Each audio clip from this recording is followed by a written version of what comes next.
नमस्कार विद्यार्थी मित्रांनो, आज आपण या व्हिडिओमध्ये इन्स्टिट्यूट लेवल राऊंडमध्ये कोणत्या कॉलेजला किती सीट्स अवेलेबल आहेत याची इन्फॉर्मेशन आपण या व्हिडिओमधून बघणार आहोत. त्यानंतर आपण हे पण बघणार आहोत की कॉलेजेसमध्ये नॉर्मली किती सीट्स पेंडिंग आहेत, कोणत्या कॅटेगरीला सीट्स पेंडिंग आहेत आणि पहिलं पण मी तुम्हाला एकदा सांगितलंच होतं की NRIच्या सीट ज्या असतात त्या खूप कॉलेजेसमध्ये काही पेंडिंग असतात. त्या सीट्स काही कॉलेजेसमध्ये पेंडिंग आहेत का? त्याची पण तुम्हाला इन्फॉर्मेशन यामध्ये मी सांगणार आहे. जर आपण बघितलं तर नॉर्मली जे काही कॅप राउंड 3 चे ॲडमिशन प्रोसेस ही एंड झालेली आहे. त्यानंतर कॉलेज नॉर्मली रिपोर्ट्स वगैरे हे CETमध्ये पब्लिश करत असते किंवा CETला देत असते. त्यानंतर CET normally college vacancy report जो आपला टॅब आहे त्यामध्ये त्या सीट्स किती आहेत, किती कॉलेजमध्ये पेंडिंग आहेत सीट्स, व्हॅकंट आहेत, त्या सर्व माहिती तुम्हाला त्या रिपोर्टमध्ये दिलेल्या असतात. ते रिपोर्ट कशा पद्धतीने चेक करायचं, त्याची लिंक तुम्हाला कुठे भेटेल, याची सर्व माहिती तुम्हाला या व्हिडिओमध्ये मी देणार आहे. खूप विद्यार्थ्यांचं कॅटेगरीच्या काही रिसिप्ट वगैरे असतील तुमच्याकडं, तर त्यावरती सुद्धा तुमचं ॲडमिशन हे लास्ट इन्स्टिट्यूट लेव्हल राउंडमध्ये होणार आहे. खूप विद्यार्थ्यांचा हाही प्रश्न होता, की स्कॉलरशिपसाठी आम्ही अप्लाय करू शकतो का? जर आम्हाला इन्स्टिट्यूट लेव्हल राउंडमध्ये ॲडमिशन जर भेटलं, तर आम्ही स्कॉलरशिपसाठी अप्लाय करू का?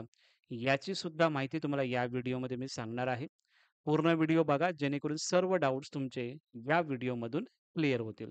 आपण CETच्या वेबसाईटला आलो आहोत. CETच्या वेबसाईटला आल्याच्या नंतर ॲडमिशन पोर्टल AY25-26 यावरती तुम्ही क्लिक करा. त्यावरती क्लिक केल्याच्या नंतर LLB 3 इयर्स यावरती क्लिक करा. त्यावरती क्लिक केल्याच्या नंतर नॉर्मली अशा पद्धतीने विंडो ही तुम्हाला ओपन होत असते. जर आपण चेक व्हॅकन्सी अलॉटमेंट यावरती जर सिलेक्ट केलं, तर करंट व्हॅकन्सी रिपोर्ट हा आपल्याला यामध्ये बघायचा आहे, की कोणत्या कॉलेजला किती व्हॅकंट सीट्स आहेत. पण त्या अगोदर खूप विद्यार्थ्यांचा प्रश्न येत होता, की सर कॅप राउंड 3 मध्ये आपल्याला समजत होतं, कॅप राउंड 1 मध्ये पण आपल्याला समजत होतं, की कशा पद्धतीने आपण कॉलेजेस आपण चेक करू शकतो. अलॉटमेंट पण आपल्याला समोर आपल्याला दिसत होतं. मग इन्स्टिट्यूट लेव्हल राउंडमध्ये कशा पद्धतीने दिसणार आहे? तर इन्स्टिट्यूट वाईज अलॉटमेंट लिस्ट हा ऑप्शन तुम्हाला यामध्ये दिसत असेल. त्यामध्येच टॉप साइडला तुम्हाला इकडे इन्स्टिट्यूट जे काही चेक व्हॅकन्सी अलॉटमेंट दिलेलं आहे, तिथे तुम्हाला पूर्ण व्हॅकंट लिस्ट जे तुम्हाला दिसत आहे, त्यामध्ये इन्स्टिट्यूट लेव्हल राउंडचं जे काही अलॉटमेंट लिस्ट आहे, ती पब्लिश तुम्हाला त्यामध्ये दिसणार आहे. इन्स्टिट्यूट वाईज अलॉटमेंट लिस्ट यावरती तुम्हाला सिम्पली क्लिक करायचं आहे. त्यावरती क्लिक केल्याच्या नंतर राउंड 3 जसं तुम्हाला यामध्ये दिसत आहे, तशाच पद्धतीने इथे तुम्हाला इन्स्टिट्यूट लेव्हल राउंड हा ऑप्शन तुम्हाला दिसणार आहे. त्यावरती क्लिक केल्याच्या नंतर तुम्हाला नॉर्मली तुमचा मेरिट नंबर किती आहे, ॲज पर तुमचे जे पर्सेंटाइल असणार आहेत, त्या पर्सेंटाइलच्या बेसवरच तुमचा मेरिट नंबर येणार आहे. जर एखाद्याचा 99 पर्सेंटाइल आहे, तर ऑब्व्हियसली त्याला फर्स्ट रँक देणार आहेत. त्यानंतर सेकंड जो असेल त्याच्या खालती जे काही नंबर्स या जे काही पर्सेंटाइल विद्यार्थ्यांचे असतील, तशा पद्धतीने तुमचा मेरिट नंबर हे असणार आहे. आणि त्याच मेरिट नंबरवरती तुम्हाला कॉलेजेस हे अलॉटमेंट होणार आहेत. एखाद्या विद्यार्थ्याचा समजा 4th रँक जर आला असेल म्हणजे 4th मेरिट नंबर असेल आणि एखाद्या कॉलेजमध्ये समजा 7 व्हॅकन्सी असतील, तर त्या कॉलेजेसमध्ये त्या विद्यार्थ्याला ॲडमिशन हे डेफिनेटली भेटून जाईल. बिकॉज 7 व्हॅकन्सी त्यामध्ये आहेत आणि तुमचा रँक हा 4th आहे. तर तुम्हाला ज्या दिवशी ॲडमिशन प्रोसेस असणार आहे, त्या दिवशी तुम्हाला त्या कॉलेजमध्ये अवेलेबल राहायचं आहे आणि तिकडे जाऊन तुमचं ॲडमिशन हे कन्फर्म करायचं आहे. त्याची डेट्स कधी असणार आहे ॲडमिशनची तेही तुम्हाला मी सांगणार आहे. त्यासाठी हा व्हिडिओ लास्टपर्यंत बघा आणि जे विद्यार्थी नवीन असतील त्यांनी नक्की राइट साइडला तुम्हाला सबस्क्राईबचा बटन दिसत असेल, तर त्यावरती नक्की तुम्ही क्लिक करा जेणेकरून अशा पद्धतीच्या ज्या काही व्हिडिओ असतात, त्या तुमच्यापर्यंत पोहोचत जातात. त्यानंतर जर आपण बघितलं मेन जो मुद्दा आहे, की व्हॅलिडिटी सर्टिफिकेटसाठी खूप विद्यार्थ्यांचं यामध्ये प्रश्न येत होतं. जर आपण बघितलं तर एस-टी स्टुडंटसाठी जे काही विद्यार्थी आहेत एस-टी कॅटेगरी, त्या विद्यार्थ्यांना जर सोडलं, तर बाकी सर्व विद्यार्थ्यांना जे की कॅटेगरीमध्ये आहेत, त्या विद्यार्थ्यांना आणि ओपनचे स्टुडंट सोडले, तर बाकी अदर कॅटेगरी म्हणजे कोणते? ते ई-डब्ल्यू-एसचे स्टुडंट असतील, एस-सी कॅटेगरीचे स्टुडंट असतील, ई-डब्ल्यू-एस असेल, एस-सी-बी-सी असेल, अशा जे काही कॅटेगरीमध्ये जे काही स्टुडंट आहेत, त्यांना कास्ट व्हॅलिडिटी ही तुम्हाला रिसिप्ट जर तुमच्याकडे असेल, तर तुम्हाला ॲडमिशन इन्स्टिट्यूट लेव्हल राउंडला हे भेटणारच आहे. तुम्हाला फक्त रिसिप्ट फक्त दाखवायची आहे आणि त्यावरती तुम्हाला ॲडमिशन हे भेटून जाईल. ओके. ज्या विद्यार्थ्यांचं कास्ट व्हॅलिडिटीचं समजा सर्टिफिकेट नसेल त्यांच्याकडं, जे की एस-टी कॅटेगरीमध्ये आहेत, त्या विद्यार्थ्यांना ओपनमधून तुम्हाला इन्स्टिट्यूट लेव्हल राउंडमध्ये पार्टिसिपेशन करण्यासाठी ओपनमधून तुम्हाला अप्लाय करावं लागेल. ओके. आणि त्या ओपनमधून जो काही तुमचा मेरिट नंबर येईल, त्या मेरिट नंबरच्या बेसवरती तुम्हाला कॉलेज अलॉटमेंट होणार आहेत किंवा तुमचा रँक किती आहे, मेरिट नंबर किती आहे, ते तुम्हाला त्यामध्ये समजेल आणि त्यानुसार मग तुम्हाला कॉलेजेसमध्ये जायचं आहे. यावेळी कॉलेजेस जे तुम्ही प्रेफरन्स देणार आहात, काही विद्यार्थी असतील 10 कॉलेजचे प्रेफरन्स देतील, काही विद्यार्थी 20 कॉलेजचे प्रेफरन्स देतील. पण कॉलेजचे असेच प्रेफरन्स द्या, ज्या कॉलेजमध्ये तुम्ही ॲडमिशनला जाणार आहात. मग त्यामध्ये मग तुम्हाला हेच चेक करायचं आहे, की सर्व कॉलेज आता कसं कॅप राउंड 1 आणि 2 मध्ये 3 मध्ये जर आपण बघितलं, तर एकच कॉलेज कोणतंतरी आपल्याला अलॉटमेंट होत असायचं. पण यावेळी तुम्हाला सर्व जे काही तुम्ही कॉलेजचे प्रेफरन्स देणार आहात, त्या कॉलेजवरती जे कॉलेज तुम्ही प्रेफरन्स दिलेला आहे, त्याच्या लेफ्ट साइडला तुमचा मेरिट नंबर प्रत्येक कॉलेजचा तुम्हाला त्यामध्ये दिसणार आहे. तुम्हाला फक्त काय करायचं आहे, की यावरती चेक व्हॅकन्सी अलॉटमेंट म्हणजे इन्स्टिट्यूट वाईज अलॉटमेंट यावरती क्लिक करायचं आहे. राउंड 4 जो तुमचा इन्स्टिट्यूट लेव्हल राउंड असेल, यावरती सिलेक्ट करायचं आहे. सिलेक्ट युनिव्हर्सिटी जी तुमची असेल ती सिलेक्ट करायची. इथे जो काही कॉलेज तुमचा असेल तो सिलेक्ट करायचा. शो अलॉटमेंट लिस्ट चेक करायचं.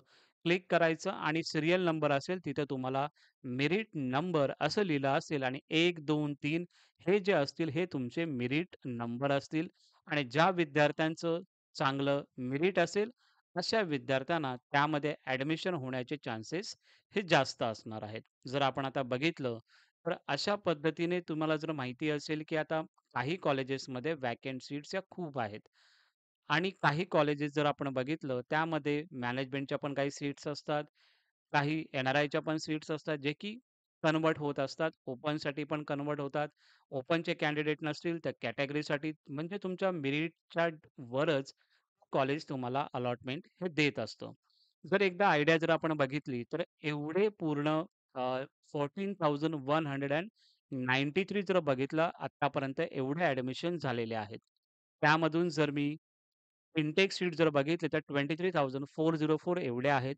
सो नियर बाय मी बघितलं 9,211 एवढ्या सीट्स पेंडिंग आहेत कॉलेजेसमध्ये. मग त्यामधल्या काही 2,000 ज्या सीट्स आहेत इनटेक मॅनेजमेंट म्हणजेच मॅनेजमेंट राउंडमधून जे विद्यार्थी ॲडमिशन घेतात, ते 2,000 जर पकडलं, तर ते मायनस केलं तर नियर बाय 7,000 पर्यंत सीट्स या पेंडिंग आहेत आपल्याला इन्स्टिट्यूट राउंडमधून ॲडमिशन घेण्यासाठी. आणि ज्या विद्यार्थ्यांचं इन्स्टिट्यूटमधून ॲडमिशन होणार आहे, त्या विद्यार्थ्यांना नॉर्मल फीज पे करायची आहे.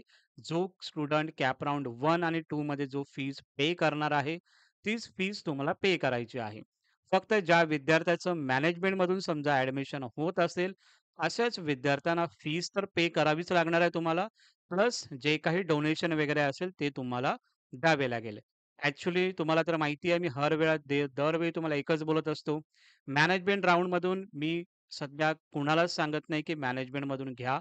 पण ज्या विद्यार्थ्यांना असं वाटतंय, की समजा आमचा वर्ष वाया नको जायला, तर त्यासाठी काही स्टुडंट असतात, ते नक्की मॅनेजमेंटमधून ॲडमिशन घेत असतात. ओके. काही विद्यार्थ्यांचं कमी पर्सेंटाइल असतं. ते विद्यार्थी सुद्धा मॅनेजमेंटमधून घेत असतात. तर it's depend upon your choice. तुमच्यावरती डिपेंड आहे ते कशा पद्धतीने करायचं आहे. ॲडमिटेड ई-डब्ल्यू-एस जर आपण बघितलं ज्या विद्यार्थ्यांचं ई-डब्ल्यू-एस कॅटेगरी असेल, ई-डब्ल्यू-एसची रिसिप्ट असेल, त्या विद्यार्थ्यांना मी सांगत आहे, की त्या विद्यार्थ्यांनी आवर्जून ई-डब्ल्यू-एसचं जर तुमच्याकडे सर्टिफिकेट असेल, तर तुम्ही ई-डब्ल्यू-एस मधून ॲप्लाय करा. तुमच्या चान्सेस हे 100% आहेत तुम्हाला चांगलं कॉलेज अलॉटमेंट होण्याचं.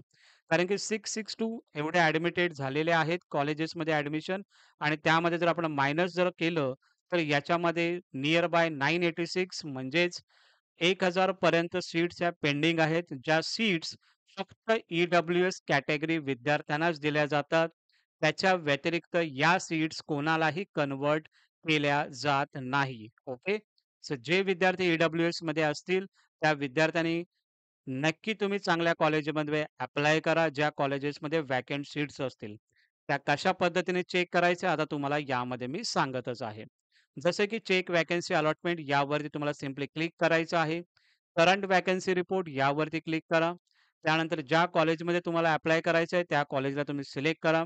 समजा युनिव्हर्सिटी ऑफ मुंबई आहे आणि एखादा कॉलेज जर मला यामध्ये कोणताही पाहिजे, समजा मी Namdev Surve law college select केलं, शो व्हॅकन्सी केलं, तर ई-डब्ल्यू-साठी बघा इथे जनरलसाठी 3, फिमेलसाठी 2. सो इथे ज्या सीट्स असतात त्या ई-डब्ल्यू-एस कॅटेगरीलाच दिल्या जातात. त्याच्या व्यतिरिक्त कुणालाही दिल्या जात नाही. ओके. त्यासाठी मी बोलत आहे ई-डब्ल्यू-एसचे जे काही विद्यार्थी असतील ज्यांच्याकडं कास्ट सर्टिफिकेट डॉक्युमेंट असेल आणि रिसिप्ट जर असेल, ओरिजिनल व्हॅलिडिटी येण्यासाठी तुम्हाला 6 महिन्याचा टाईम दिलेला आहे. सो ई-डब्ल्यू-एस विद्यार्थी असेल त्याने नक्की तुम्ही कॉलेजेसमध्ये फर्स्ट डेला तुम्ही कोणत्याही कॉलेजमध्ये जे तुमच्या मेरिट नंबरनुसार तुम्हाला जायचं आहे, नक्की त्या कॉलेजमध्ये तुमचं ॲडमिशन हे डेफिनेटली होईल. एन-आर-आयच्या सीट जसं मी तुम्हाला बोललेलो ह्या पेंडिंग असतात. या 2 सीट्स यामध्ये पेंडिंग आहेत.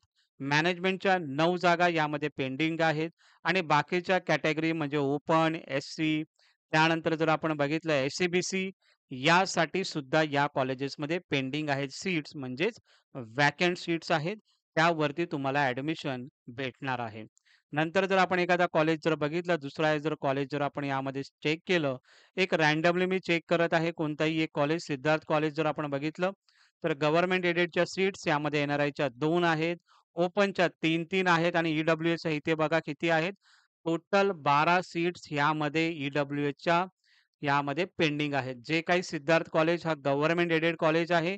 ज्या विद्यार्थ्यांना ई-डब्ल्यू-एसमध्ये असतील, नक्की त्यांनी या कॉलेजला व्हिजिट करायचं आहे. पण तुमचा मेरिट नंबर बघा आणि नक्की त्या कॉलेजला तुम्ही व्हिजिट करा.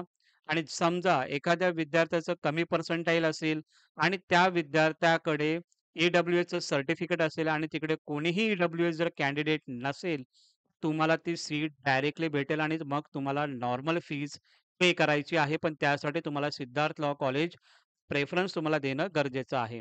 माझं असंच म्हणणं असेल, की सर्व कॉलेजेसचे प्रेफरन्स द्या आणि नंतरला तुम्ही जिथे ॲडमिशन तुम्हाला घ्यायचं आहे, त्या कॉलेजमध्ये तुम्ही व्हिजिट करा. यामध्ये पण बघा एन-आर-आयच्या सीट्स यामध्ये पेंडिंग आहेत. गव्हर्नमेंट कॉलेजेसला मॅनेजमेंट राउंड नसतो. मॅनेजमेंटच्या कोणत्याही सीट्स त्यामध्ये नसतात. ओन्ली फॉर प्रायव्हेट कॉलेजेसमध्येच या सीट्स पेंडिंग असतात. जसे की अनएडेड सिद्धार्थ कॉलेज जर आपण बघितलं, तर याच्यामध्ये बघा मॅनेजमेंटच्या 9 सीट यामध्ये पेंडिंग आहेत. ई-डब्ल्यू-एसच्या 4 आणि 2 अनएडेडमध्ये त्यामध्ये बॅलन्स आहेत. अशा पद्धतीने तुम्हाला व्हॅकंट सीट चेक करायची आहे. दुसरी कोणती युनिव्हर्सिटी चेक करायची असेल, समजा सोलापूर युनिव्हर्सिटी, त्यामध्ये जर आपण बघितलं राजर्षी शाहू लॉ कॉलेज बार्शी याचं बघितलं आपण, तर याचं एन-आर-आयच्या 3 सीट बाकी आहेत. ई-डब्ल्यूची 1 सीट बाकी आहे. ओपनची 4, 1 अशा पेंडिंग आहेत आणि एन-टी-सीच्या यामध्ये 1 सीट आहे आणि ओ-बी-सीच्या 2 सीट्स यामध्ये पेंडिंग आहेत. सो तुम्हाला हेच बघायचं आहे, की कोणत्या कॉलेजला किती सीट्स व्हॅकंट आहेत. त्या पद्धतीने कॉलेजचे प्रेफरन्स तुम्हाला द्यायचे आहे. यावेळी तुम्ही जेव्हा प्रेफरन्स देता, तेव्हा तुम्हाला प्रेफरन्स पहिला आपण सिलेक्ट करायचो 1, 2, 3 यावेळी तुम्हाला प्रेफरन्स देण्यासाठी असा कोणताही ऑप्शन तुम्हाला भेटणार नाहीये. जे काही तुम्ही कॉलेजचे प्रेफरन्स तुमच्या पद्धतीने तुम्हाला द्यायचे आहेत आणि नंतरला डायरेक्टली सर्व कॉलेजेसमध्ये तुमचा मेरिट नंबर जो असेल, त्या बेसवर तुम्हाला ॲडमिशन तिकडे भेटणार आहे. समजा त्या मेरिट नंबरचा कोणताही विद्यार्थी समजा तिकडे अवेलेबल नसेल किंवा नाही आला, तर तुम्हाला स्पॉट थ्रू डायरेक्टली ती ॲडमिशन तिकडं तुम्हाला देतात कॉलेजेस आणि नॉर्मली लास्ट इयरला सुद्धा असं झालेलं आहे आणि यावर्षी सुद्धा सेम होणार आहे. ते जेव्हा राउंड चालू होईल ते मी तुम्हाला डायरेक्टली या व्हिडिओ थ्रू सांगेन. त्यावेळी तुम्हाला तिकडे व्हिजिट नक्की त्या कॉलेजेसमध्ये तुम्ही करू शकता. हे झालं व्हॅकन्सी रिपोर्ट कशा पद्धतीने चेक करायचा आहे. व्हॅकन्सी रिपोर्ट हा आउट आता झालेला आहे. कशा पद्धतीने चेक करायचं आहे ते तुम्हाला मी यामध्ये सांगितलं. कॉलेजचे प्रेफरन्स आता कधी तुम्हाला द्यायचे आहेत. कॉलेज प्रेफरन्स म्हणजेच इन्स्टिट्यूट लेव्हल राउंड हा कधी चालू होणार आहे. त्याचा प्रेफरन्स कधी द्यायचा आहे.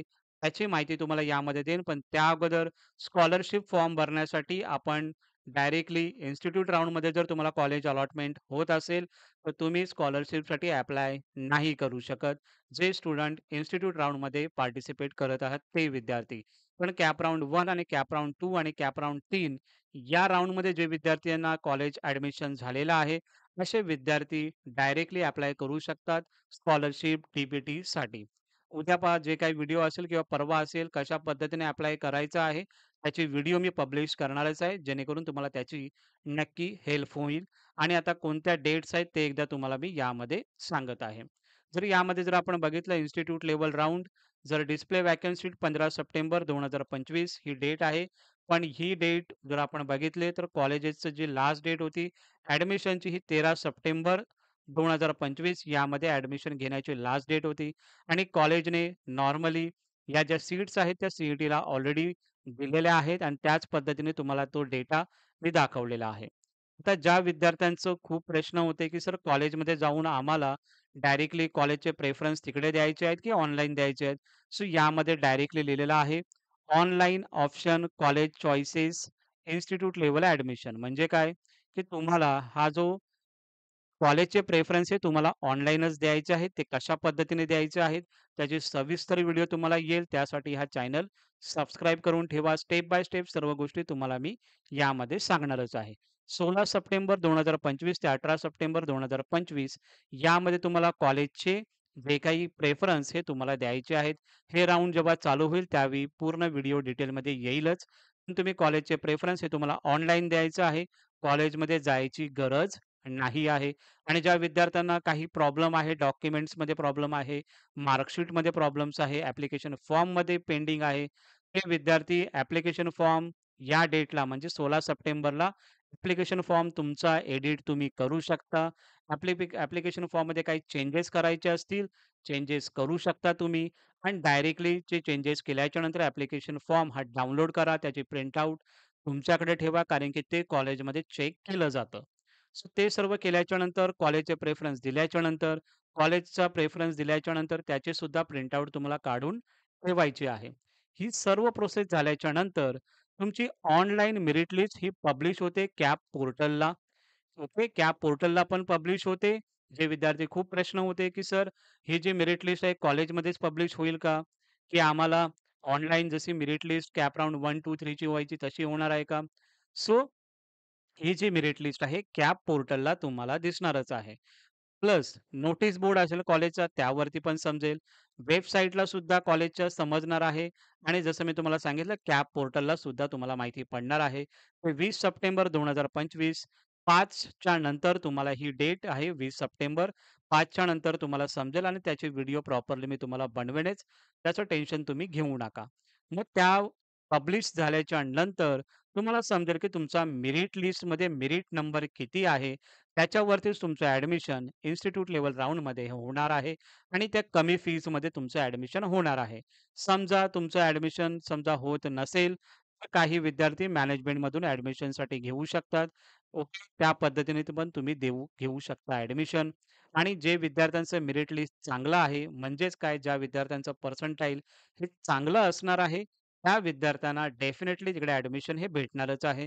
ती जी डेट आहे ॲडमिशनला तुम्हाला जाण्याची 20 सप्टेंबर ते 24 सप्टेंबर 2025 या डेटला तुम्हाला ॲडमिशनसाठी जायचं आहे. ही व्हिडिओ लेंदी होऊ शकते, पण जे काही इन्फॉर्मेशन आहे ते तुम्हाला सांगणं हे गरजेचं आहे. कारण की हा लास्ट राउंड आहे. या राउंड्समध्ये कोणतीही घाई-घाई करू नका, कोणतीही घाई जास्त करू नका. जे कॉलेजेस तुम्हाला प्रेफरन्स द्यायचे ते कॉलेजचे प्रेफरन्स तुम्ही द्या. सर्व कॉलेजेसचे प्रेफरन्स द्या आणि ज्या पद्धतीने मेरिट नंबर तुमचा येईल कॉलेजेसचा, त्यानुसार त्या कॉलेजेसमध्ये व्हिजिट करा आणि तुमचं ॲडमिशन हे कन्फर्म करा. लास्ट राउंड आहे त्यासाठीच मी एवढा व्हिडिओ हा लेंदी झालेला आहे. पण लास्ट राउंड आहे तो डेफिनिटली यामध्ये कोणत्याही विद्यार्थ्यांनी कॉलेजचं प्रेफरन्स न देणं हे चुकवू नका. जर तुम्ही कॉलेजचे प्रेफरन्स नाही दिले, तुम्हाला पर्सेंटाइल जरी चांगला असेल, तरी कोणताही कॉलेज तुम्हाला ॲडमिशन देणार नाही. त्यासाठी कॉलेजचे प्रेफरन्स फर्स्ट देणं गरजेचं आहे. त्यासाठी ही व्हिडिओ क्रिएट केलेली आहे. जर तुम्हाला ही व्हिडिओ आवडली असेल, तर नक्की लाईक करण्याचा प्रयत्न करा. हा व्हिडिओ तुम्हाला चांगला वाटत असेल, तर शेअर सुद्धा करा तुमच्या फ्रेंड्सना आणि हा जो तुमचा चॅनल आहे, हा तुमचा चॅनल आहे. तो डेफिनेटली याला सबस्क्राईब करण्याचा प्रयत्न करा. कारण की सबस्क्राईब करणं हे फ्री ऑफ कॉस्ट आहे. यामध्ये कोणतेही पैसे तुम्हाला द्यायचे नसतात. नॉर्मली सबस्क्राईब तर नक्की तुम्ही करू शकता. कारण की इन्फॉर्मेशन हे मी तुम्हाला देण्याचा इथून प्रयत्न नक्की करत असतो. Okay. So thank you so much. तुम्हाला जर हा व्हिडिओ आवडला असेल, तर नक्की हा चॅनल आणि हा जो व्हिडिओ आहे, सर्व विद्यार्थ्यांपर्यंत शेअर करा, जेणेकरून त्यांना सुद्धा या व्हिडिओचा फायदा होईल आणि ते सुद्धा ॲडमिशन प्रोसेसमध्ये त्यांना सुद्धा लॉच्या ॲडमिशनमध्ये त्यांना ॲडमिशन भेटून जाईल. Okay. Thank you so much.